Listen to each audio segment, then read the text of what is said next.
Hey guys, how you doing? It's DeathMonkeyXL, aka Rich, and today we're talking about the Dark Pictures Anthology, Man of Medan. This is going to be a quick review. Thank you guys for coming out. If you please don't hit that like button, and if you're new, hit that subscribe button, and if you're coming back, welcome, and if you're new, welcome. But let's get into this review real quick. So the Dark Pictures Anthology, Man of Medan, is an interactive survival horror game that's made by the people who did Until Dawn. I believe it was Supermassive Games. Until Dawn is a really good game. If you haven't played it, check it out. And Man of Medan is a good game also. It's not as good as Until Dawn though, so we're gonna come straight off the bat.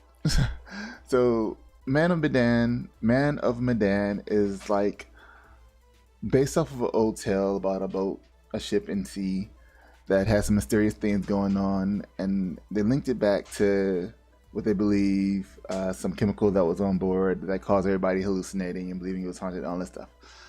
So it's loosely based off of that story about the Medan ship that was in sea trying to do some illegal activities. So in this one you play a group of characters. I believe there's about 5 of them who are on a pretty much scuba diving treasure hunting mission, and they find out about this ship. They get taken over by pirates and they go on the boat, and that's when all that stuff comes off and goes crazy. If you're familiar with Until Dawn or games like Indigo Prophecy or Beyond Two Souls or Heavy Rain, you kind of know how the game plays. It's more of an interactive movie type thing. You make choices and kind of pick where dialogue is going to go. The characters aren't too bad. Some of them are not really likable. No matter what you do, you can't really redeem that character, and some are pretty cool, but there's a lot of problems in this game. I played it on Xbox One. It's on Xbox One, PS4, and Windows.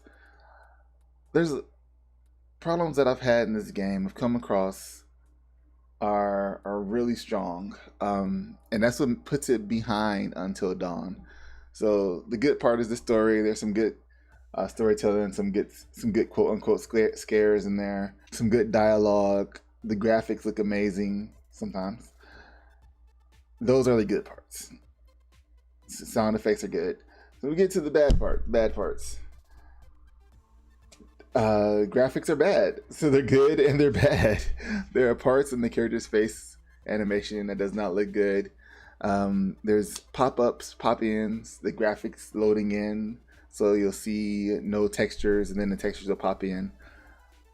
That's bad there. There's odd cuts in the game from when things happen. It's not a smooth transition into the next scene or thing that's happening.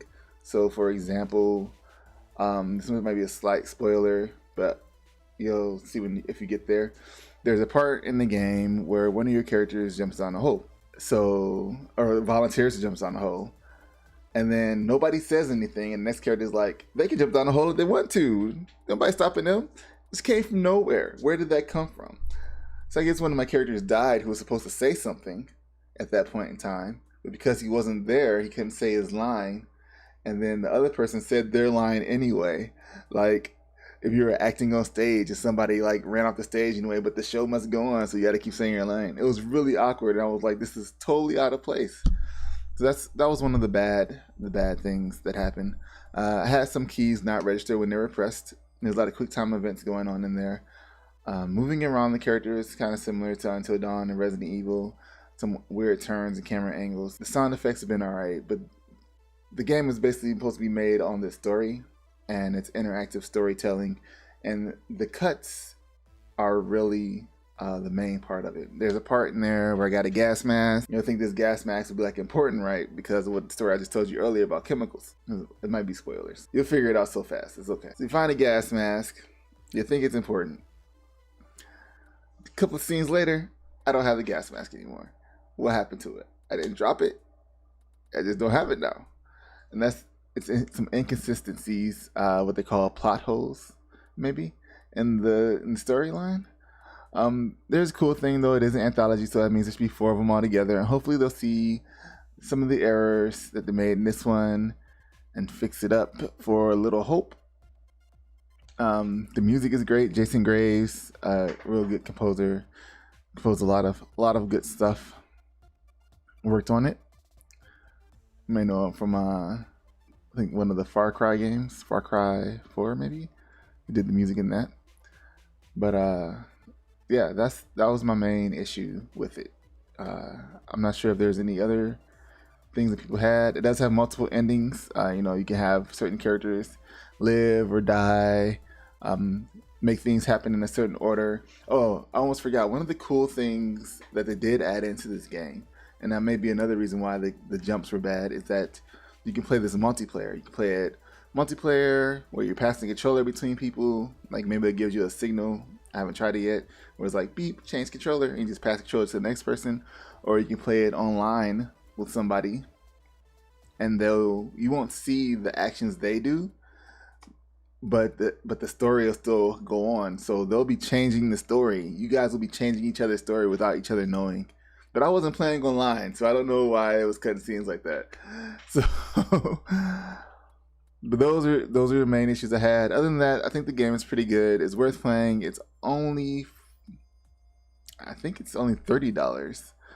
Let me double check real quick. Yeah, it's only $30. It's totally worth the $30. And if you catch it on sale, it's even better. Again, the game's probably like 6 hours long, but like I said, multiple playthroughs, playing through with people, so many different possibilities you can go with the story, different paths you can take. I didn't really break through the surface on it, so I recommend checking it out. If you can rent it, if you know somebody that has it, or if you don't mind spending $30 on it, it's definitely worth that, at least. Until next time, guys, thanks for watching this review on the Dark Pictures Anthology, Man of Medan. I hope to catch you guys next time. I am in the middle of playing The Beast Inside right now, so hopefully I'll get a review to you guys on that. And until next time, I'll talk to you guys later. Peace.